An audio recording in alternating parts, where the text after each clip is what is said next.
Ang programang ito ay rated SPG. Striktong patnubay at gabay ng magulang ang kailangan. Maaaring may masiselang tema, lengguwahe, karahasan, sexual, horror o droga na hindi angkop sa mga... Kapag nagising si Papa, malalaman din natin ang totoong dahilan. But meanwhile, huwag ka muna magpakasaya. Hindi nga inaasahan ni Moira ang marinig mula dito sa abogado ni Don Pepe na nagtanong nga itong si Moira na kung ano daw ang mamanahi ng kanyang anak na si Zoe.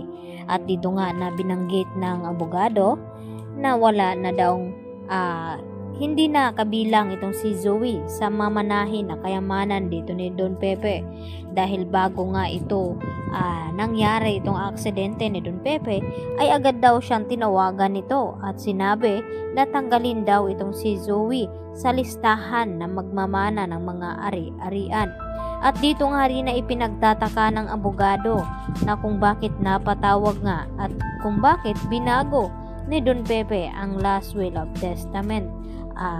Agad naman na nagulat itong si RJ at Giselle at tinanong ni RJ itong lawyer na kung may alam ba daw siya na dahilan na kung bakit tinanggal niya itong si Zoe sa listahan na magmamana ng mga ari-arian dito ng kanyang ama.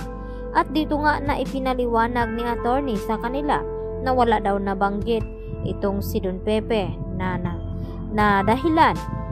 At isa lamang ang naisip dito ni Giselle at ni RJ na baka may alam itong si Kinito sa mga ipinapagawa ni Don Pepe sa kanya dahil yun nga ang pinagkakatiwalaan ni Don Pepe na palagi niyang kasama itong si Kinito. Kaya agad na umaksyon itong si Giselle at RJ upang tawagan at pauwiin ng bansa itong si Kinito at nang makausap niya ng personal kung may alam ba siya bago mawala itong si Don Pepe kung may pinapagawa ba sa kanya. At ito na nga na ipapatunayan dito ni Kinito sa kanila, bit-bit itong generic laboratory na ipapakita niya dito kina Giselle at RJ na siya nga ang gumawa nito dahil sa utos ni Don Pepe na dapat ay personal nilang ipapagawa bago siya madukot. At napagalaman nga dito na ito ngang si Zoe at Annalyn ay hindi tunay na magkapatid at hindi anak ni RJ itong si Zoe. Kaya yun ang dahilan na kung bakit agad na ipinabago ni Don Pepe itong last will of testament. At dito naman na sinabi ni Giselle kay Moira na wag daw muna siyang magpakasaya sa ngayon dahil once na magising daw ang ama ni Giselle at RJ, malalaman din daw nila ang dahilan kung bakit agad na inalis itong si Zoe sa mana ni Don Pepe.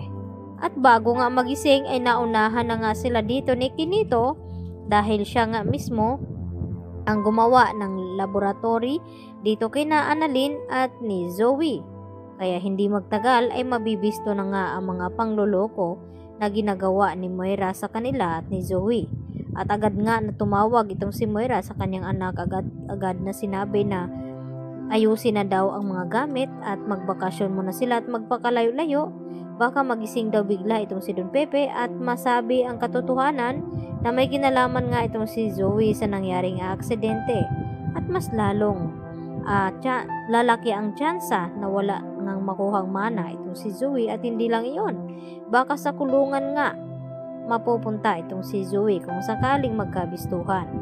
Kaya agad naman na kumilos agad din itong si Annalyn. Kaya napag-alaman nila nung tumawag itong si Kinito na kinakailangan daw nila itong makita ang mga documents na ibinigay nga ni Don Pepe bago mawala. Kaya magugulat ang lahat sa kanilang makita at malaman na itong si Zoe ay isang impostor. Yan po ang ating pagkatutukan bukas Biyernes sa Abot Kamay na Pangarap. Yan lang po at maraming salamat.